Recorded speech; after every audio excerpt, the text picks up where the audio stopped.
저희 새해 감사 예배에 오신 여러분을 환영합니다. 우리 아까 인사했지만 다시 한번 인사할까요? 새해 은혜 많이 받으세요. 네. 여러분 새해의 시작부터 올해 끝과 새해 시작부터 은혜의 자리에 오신 여러분 정말 잘하셨습니다. 오늘 주님께서 우리에게 놀라운 은혜로 갚아주실 줄 믿습니다. 이 자리에 함께하지 못한 우리 교인들이 있습니다. 우리 병원에 있는 우리 이수빈 사모님, 그리고 아버지 병상을 지키는 우리 전성준 형제, 그리고 아이가 태어난 지 얼마 되지 않아 나오지 못한 우리 강지효 성도라 부르니까 되게 어색하네. 네. 함께하지 못했지만 우리 아마 온라인으로 함께하고 있을 텐데 동일한 은혜가 함께하길 축복합니다. 또한 저희 교회는 말씀 카드를 나누어 드리지는 않습니다. 왜냐하면 주님이 우리에게 주시는 지금 이 말씀이 올해 우리에게 주시는 말씀인 줄 믿습니다. 저희 그 믿음으로 오늘 내게 이 말씀 주시려는구나 하는 믿음으로 우리 함께 말씀을 좀 나눴으면 좋겠습니다. 오늘 우리는 몇 시간 앞으로 다가온 내년에 우리 교회가 더 집중할 주제에 대해서 나누려고 합니다. 바로 우리 교회는 예배에 좀 집중하려고 합니다. 올해 시작부터 우리 은혜강교회 시작부터 지금까지 그랬지만 내년에는 조금 더 예배에 집중하여서 좀 나아가려고 합니다. 우리 은혜강교회는 새해에도 변함없이 우리 주님만을 예배할 것입니다. 여러분, 예배는요 매우 중요합니다. 특히 지금 개척 시기를 지나는 우리 교회에 더욱 중요한데, 모든 것은, 여러분 잘 들으세요, 기독교인의 모든 것은 은혜로 출발하기 때문입니다. 기독교인은 은혜로 시작합니다. 그리고 은혜로 끝을 맺습니다. 교회는 은혜가 있어야 든든히 섭니다. 특히 우리 같은 개척교회는요 은혜 없이는 설 수 없습니다. 은혜가 없고 시스템만 있는 교회는 교회라 부를 수 없습니다. 그건 조직이죠. 교회를 유지하는 것은 시스템이 아니고 재정도 아니고 은혜인 줄 믿습니다. 그리고 그 은혜가 시작되는 것이 언제냐면, 교회에서 은혜가 시작되는 것이 바로 예배입니다. 그래서 예배가 중요한 것입니다. 왜냐하면 예배 드리면서 우리가 은혜를 누리기 때문에. 성도가 은혜로 살고 교회가 은혜로 사는 줄 믿습니다. 그래서 우리가 내년에는 진짜 귀한 예배를 드리는 우리 공동체가 되었으면 좋겠습니다. 오늘 그래서 우리는 은혜의 강 예배에 대해서, 특별히 2026년에 우리가 어떤 예배를 드릴지에 대해서 좀 나누고 기대하는 좀 시간, 그리고 여러분의 예배가 바뀌는 시간이 되었으면 좋겠습니다. 오늘 본문은요 이사야가 부름을 받은 아주 유명한 장면입니다. 이 구절을 가지고 예배에 대해서 나누려고 합니다. 그런데 왜 이사야가 부름받은 장면으로 예배에 대해서 나눌까요? 이사야가 보고 있는 지금 환상이 성전에 대한 환상이기도 하고, 첫 번째로, 두 번째로 성전에서 벌어지는 하늘의 예배의 환상을 지금 이사야가 보고 있기 때문입니다. 지금 하나님께서는, 이사야의 눈에 보이는 하나님께서는 천사들의 찬송을 받고 계십니다. 그러니까 천사들의 예배를 지금 이사야가 경험하고 있는 것입니다. 그래서 많은 신학자들이 이 장면을 예배로 해석하고 예배로 이해하고 있습니다. 오늘 이사야서가 보여주는 예배가 우리 가운데에게도 이어지길 축복합니다. 먼저 오늘 본문의 1절을 한번 보실까요? 이렇게 쓰여 있습니다. 우시야 왕이 죽던 해에, 여기까지만 보실까요? 오늘 본문은요 이사야가 환상을 보기 전에 이사야가 지금 어떤 때에 있는지를 이렇게 보여줍니다. 우시야 왕이 죽던 해. 우시야 왕은요 52년이나 다스렸던 아주 큰 왕입니다. 52년이요. 여러분 대단하지 않아요? 예, 남유다를 52년이나 통치했고, 그러다가 죽었는데 죽음이 조금 아쉬웠습니다. 이 사람이 16세의 왕이 되었는데 잘 하나님 섬기다가 마지막에 좀 실수를 해서 하나님이 나병을 주십니다. 결국 나병 때문에 우시야 왕이 죽게 되죠. 52년 동안 통치해서 이 나라가 계속해서 이 왕이었는데, 여러분 50년이라는 세월이 엄청난 세월이잖아요. 우리 다 여기 있는 대부분은 50년 못 살아봤잖아요, 그죠? 50년, 그러니까 그냥 어떤 사람, 저 같은 사람은 태어나자마자 왕이 그 사람 하나뿐이었던 거예요. 왕이 바뀐 적이 없는 거예요. 근데 그 사람이 죽었어요. 그 왕이 50년 된 왕이 죽었습니다. 그 대단했던 왕도 50년 이어온 건자도 결국 무너졌습니다. 여러분 이건요 나라가 큰 혼란에 빠질 수 있는 위기를 상징합니다. 그렇죠? 굉장히 흔들리죠. 왕이 죽다니. 저 진짜 굳건한 저 왕이 죽다니. 백성들은 아마 큰 혼란과 어려움에 빠졌을 것입니다. 그런 이사야가 왕족으로 또 알려져 있죠. 신학자들은 왕족으로 이사야를 알고 있습니다. 이사야 앞에 보이는 것이 있습니다. 무엇이냐면 1절 다시 한번 보여주실까요? 높이 들린 보좌입니다. 높이 들린 보좌. 그리고 그 보좌에 주님이 앉으셨다. 흔들리는 권자를 겪고 있던 이사야 앞에 와, 세상에 믿을 것 하나 없구나. 왕도 죽는구나. 이걸 경험하고 있는 이사야 앞에 흔들리지 않는 보좌가 보이는 것입니다. 사랑하는 여러분, 우리 인생은 흔들립니다. 어떤 강한 남자도 흔들립니다. 어떤 강한 심지를 갖고 있는 사람도 인생의 어느 때에는 폭풍 속에 이 아주 연약한 풀처럼 흔들리기 마련입니다. 그런데 여러분, 그때 드러나는 것이 있는데 뭐냐면 바로 흔들리지 않는 것이 있다. 내 인생은 흔들리는데 흔들리지 않는 것이 있다. 그게 무엇이냐면 바로 주님이신 줄 믿습니다. 내 인생이 흔들려도 주님은 흔들리지 않습니다. 이것이 어디에서 드러납니까? 오늘 이사야는 하늘의 예배를 통해 내 인생은 흔들리는데 왕도 흔들리는데 주님은 흔들리지 않으시는구나. 이걸 깨닫고 있는 것입니다. 흔들리는 인생 중에 우리가 예배할 때 흔들리지 않는 주님이 좌정하신 보좌가 보이는 것입니다. 그러니 2026년 여러분 고난 중에 예배하시기를 결단하시길 축복합니다. 흔들릴 때 예배하시길 축복합니다. 왜냐하면 그때 흔들리지 않는 게 예배 중에 보일 것이기 때문입니다. 제게 가끔 이런 이야기를 하는 분들이 계십니다. 목사님, 제가 요즘 너무 힘들어서 예배 못 나가겠어요. 제가 사역할 때 항상 그런 이야기를 듣곤 했습니다. 그럼 제가 뭐라 그럴까요? 아유, 힘드시죠. 아유, 어떡해요. 이렇게 이야기는 하지만 제 심정으로 이해 안 되는 게 있더라고요. 뭐냐면 힘든데 왜 예배 안 해? 힘들 땐 더 예배해야지. 여러분 그렇지 않아요? 힘드니까 더 힘드니까 주님께 더 찾아가야지. 주님께 더 물어야지. 더 주님께 힘을 구해야지. 힘든데 왜 예배 안 해? 힘드니까 예배 안 해. 저는 이게 논리적으로 말이 안 된다고 생각하는 거예요. 여러분 우리 개념을 좀 바꿉시다. 우리 여유로워서 예배하는 거 아닙니다. 우리 흔들리는 존재니 오늘 예배하는 것입니다. 그리고 흔들리는 존재가 예배할 때 여러분 흔들리지 않는 주님이 나타나실 것입니다. 그리고 이 천상의 예배 중에 이사야가 본 것이 있습니다. 다시 한번 1절을 보여줄까요? 바로 그의 옷자락이 성전에 가득하였다라는 것을 봤습니다. 여기서 옷자락은요 너무 당연하게도 주님의 영광 그리고 거룩하심 이런 것을 상징합니다. 그래서 천사들이 3절 4절에 그 주님의 옷자락이 가득한 성전 앞에서 스랍으로 표현됐지만 주님을 찬양하고 있죠. 그런데 제가 오늘 하나 더 나누고 싶은 이 옷자락의 특징이 있습니다. 옷자락은요 주님의 품을 상징합니다. 옷자락은 주님의 품이에요. 즉 주님의 따스한 사랑을 상징합니다. 영광과 거룩은 주님을 우러러보는 주님의 어떤 속성인데 사랑은요 관계입니다. 여러분 이게 무슨 뜻이냐면 이런 뜻이에요. 예배 중에 뭐가 드러나는지 아십니까?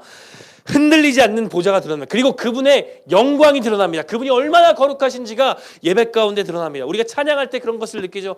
신실하신 나의 주님, 주님의 선하심이 날 인도하십니다. 우리가 찬양할 때 주님의 거룩하심과 영광이 드러나죠. 맞습니다.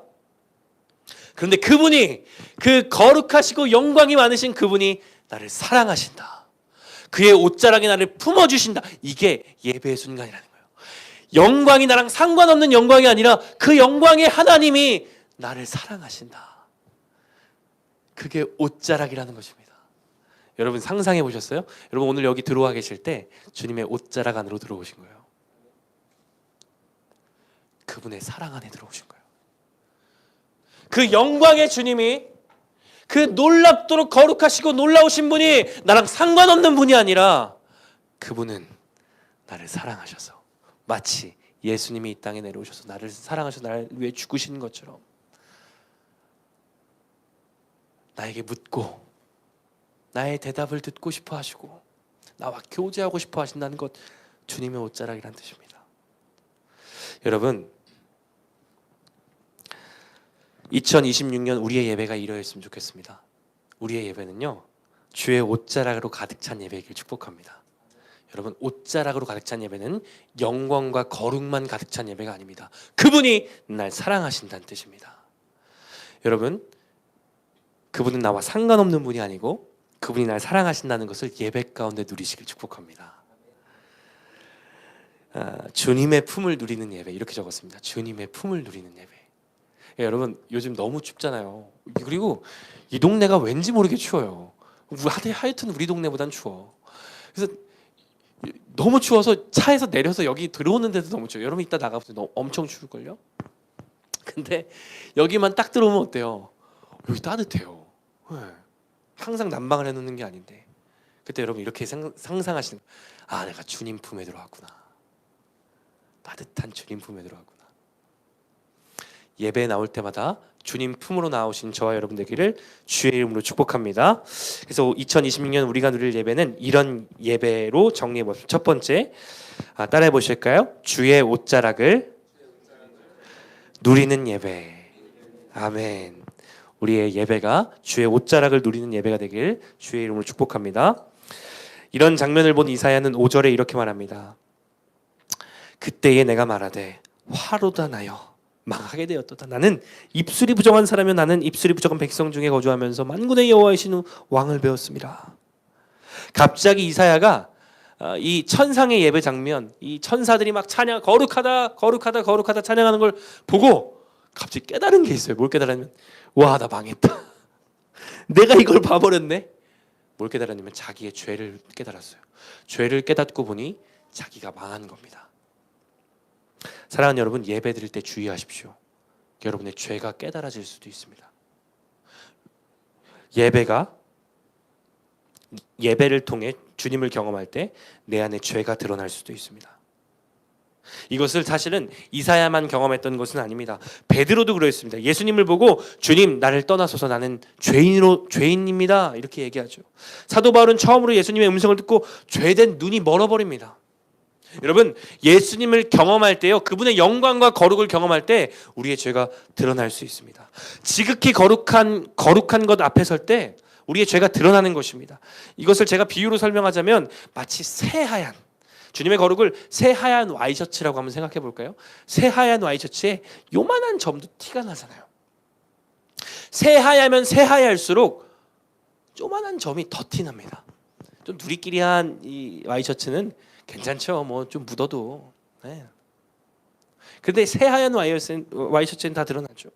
여러분, 그런 경험 있으십니까? 어릴 때, 우리 다 어릴 때, 진짜 이런 뭐 가을, 이제 봄 이럴 때 어둑어둑해질 때까지 막 동네에서 막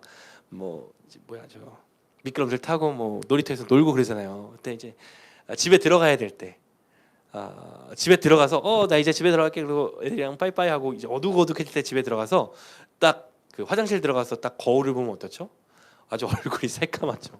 손도 새까맣고. 네. 저만 그랬나 봐요. 네.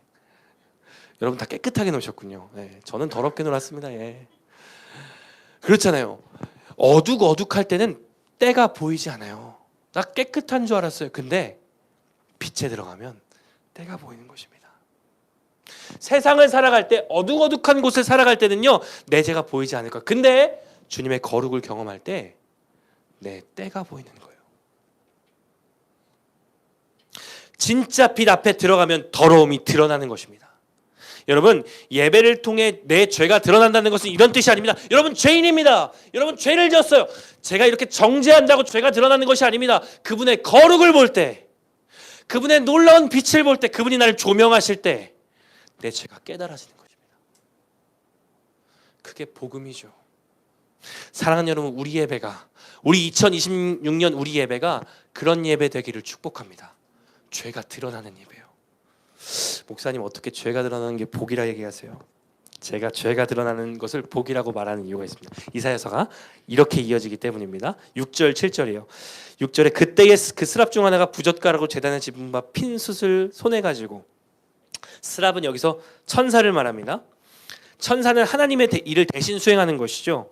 그러니까 천사가 숯을 가져왔다는 것은 하나님께서 숯을 가져왔다는 뜻입니다.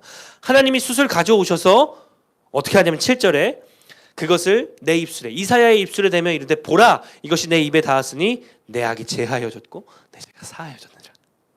죄를 사해 주십니다. 주님이 죄를 정결케 하신 것입니다. 여러분, 이사야는 망했다고밖에 말하지 않았습니다. 근데 주님이 부젓가락은 이제 제가 찾아봤어요. 이런 숯 같은 거 짚는 이런 집게 같은 거요.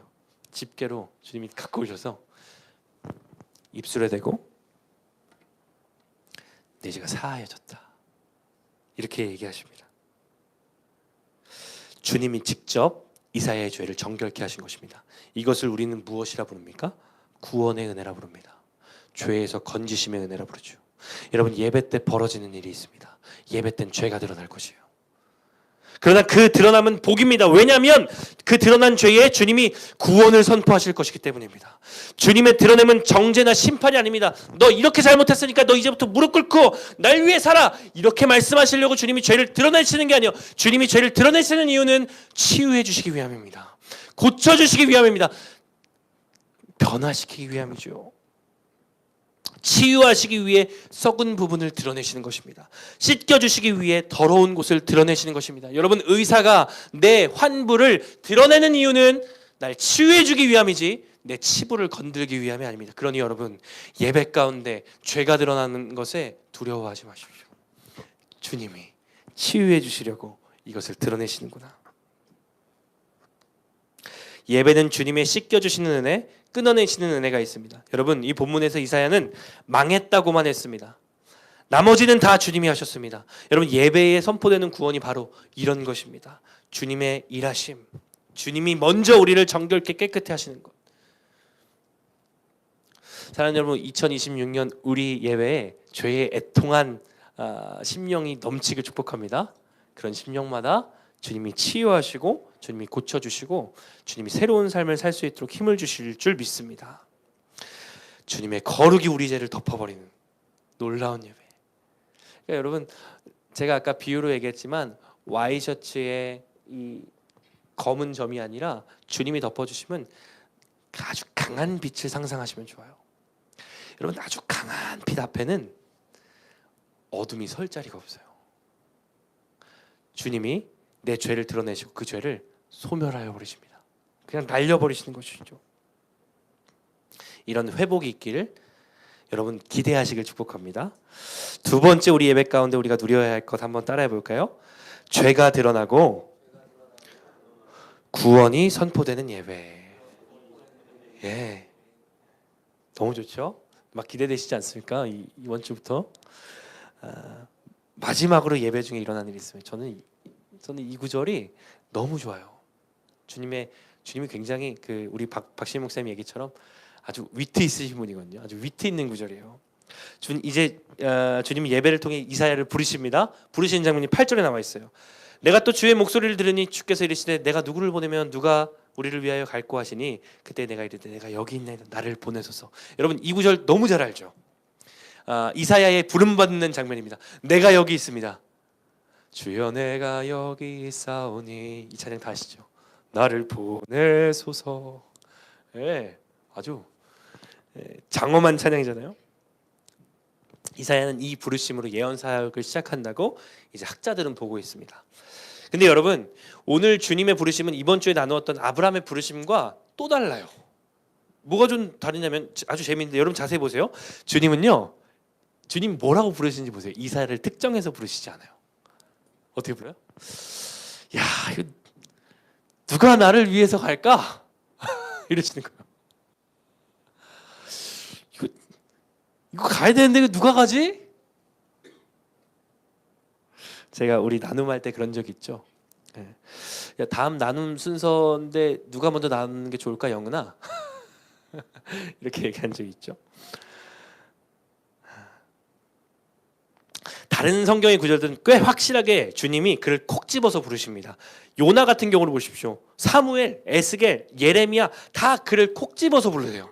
너희 중에 누가 갈까? 이렇게 부르시는 것이 없어요. 근데 오늘 하나님은 누가 우리를 위하여 갈고, 마치 이사야가 이 부르심을 선택하는 것처럼 들립니다. 누가 갈까?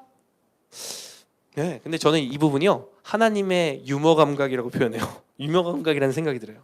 여러분 이거 누구 들으라고 하는 소리예요? 사실 누가 갈까 이 얘기?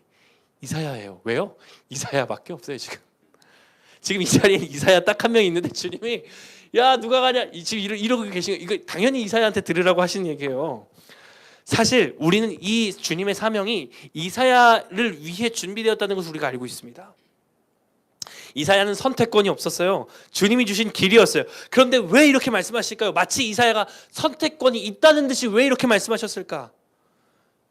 왜 마치 이사야가 믿음이 좋아서 주님 내가 여기 있사오니 나를 보내소서 이렇게 이야기하는 것처럼 이사야의 믿음을 강조하는 것처럼 그런 반응을 주님이 이끌어내는 것처럼 왜 이렇게 쓰였을까? 근데 여러분 아닙니다.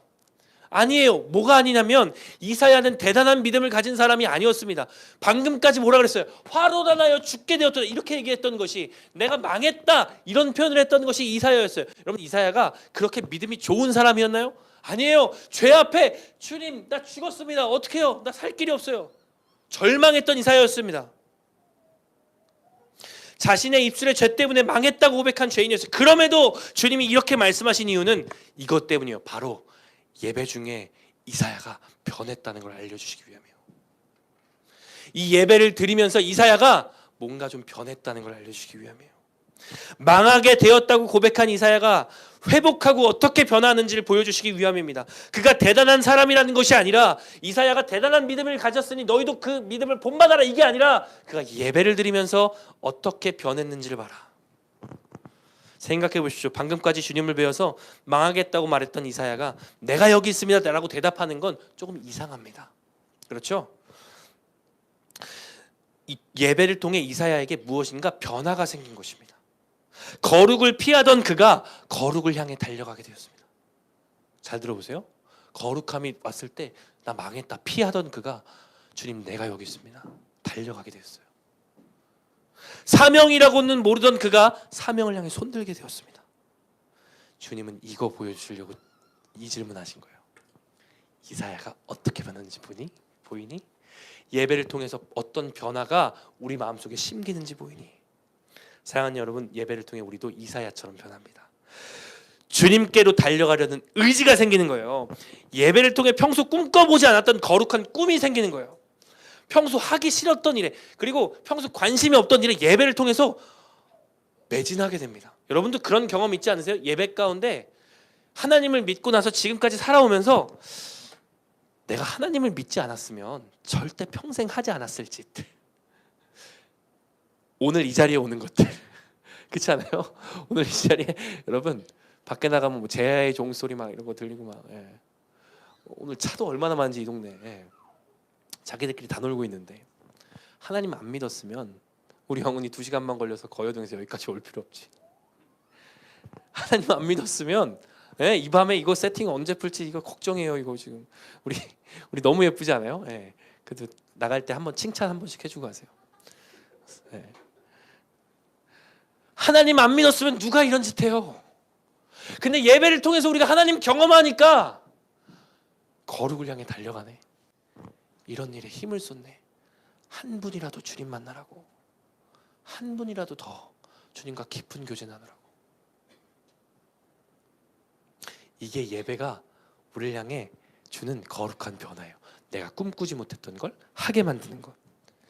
변화를 겪었던 삭개오를 보십시오. 여러분 삭개오는요 돈을 모으는 데 미친 사람이었어요. 근데 주님을 만나고 그가 뭐라 그러냐면 내가 내 가진 걸 모두 다 베풀고 혹 남을 속여 빼앗은 일이 있거든 네 배로 갚겠습니다. 여러분 그건 미친 말이에요. 왜냐하면 삭개오는 분명 100% 남을 속여서 빼앗았을 거거든요. 왜냐하면 세리장이란 직업은 남을 등쳐먹어야 사는 사람이었어요. 근데 그가 그렇게 변해버립니다. 예배를 통해, 아니 하나님을 만나는 걸 통해. 우리가 이 예배를 통해 하나님을 만날 때 우리에게 그런 변화가 생긴다는 것입니다. 선으로 달려가는 것으로 바뀌는 것입니다. 사명을 향한 의연한 결단. 그러니까 억지로 주님 나밖에 없네. 주님 여기 있어. 이게 아니라 주님 내가 여기 있습니다. 이게 예배를 통해 가능하다니까요. 등 떠밀린 결단이 아니고 마음속에서 우러러 나오는 자연스러운 결단 말입니다. 이것을 성경에서는 뭐라 그러냐면 자원하는 심령이라고 말합니다. 자원하는 심령. 다윗의 회개 시에 이런 구절이 있어요. 시편 51편 12절. 주의 구원의 즐거움을 내게 회복시켜 주시고 자원하는 심령을 주사 나를 붙드소서. 다윗은 회개하면서, 이거 밧세바 죄 짓고 회개하는 거거든요.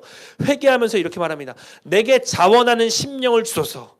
거룩을 향해 달려갈 수 있는, 내가 죄를 향해 달려가지 않고 의를 향해 달려갈 수 있는 자원하는 심령, 의지의 심령을 주소서. 이렇게 고백합니다. 여러분, 예배 가운데 주님이 자원하는 심령을 우리에게 허락하실 줄 믿습니다. 2026년 예배 너무 기대되지 않아요? 우리를 어떻게 변화시키실까 그분이. 근데 놀랍게도 이 자원하는 심령을 영어 킹제임스 버전은, 성경은 이렇게 번역해 두었습니다. 그분의 자유로운 영, 이렇게 번역해요. 그분의 자유로운 영, 바로 성령이죠. 내게 성령을 허락하사, 이렇게 표현해요. 사랑하는 여러분, 주님이 우리 예배에 성령을 주셔서 죄에서 회복한 마음을 가지고 사명을 향해 결단하는 한 해 주시기를 주의 이름으로 축복합니다. 여러분, 오늘 여러분의 마음 상태 어떠세요? 선을 향해 달려가실 준비되어 있으십니까? 아니어도 괜찮아요. 왜요? 우리에겐 52번의 예배가 남아 있습니다. 주님이 우리를 예배를 통해 조금씩 맞춰가실 거예요. 그리고 2026년이 끝날 때, 내년에 우리 다시 모이겠죠? 리멤버. 네. 내년에 다시 모일 때 우리 깨닫는 거예요. 와, 내가 이렇게 변했구나. 주님이 나에게 이런 선한 마음을 주셨구나. 여러분, 그런 은혜면 우리 평생 살 수 있지 않겠어요? 진짜 평생 살 수 있지. 그런 은혜만 우리가 매년 누린다면요. 우리 은혜강교회 그런 거 하고 싶은 거예요. 그 은혜의 간증들, 그 은혜의 시간들. 주님은 억지로 결단케 하지 않으신 분인 줄 믿습니다. 저는 억지로 결단하는 것을 믿지 않아요. 주님은 자연스럽게 나에게 결단케 하십니다. 주님이, 여러분 아멘 하실 수 있겠어요? 한번 아멘할 준비하시고 들어보세요. 주님이 자연스럽게 여러분 변화시키면 여러분 카자흐스탄으로 선교 갈 줄 믿습니다.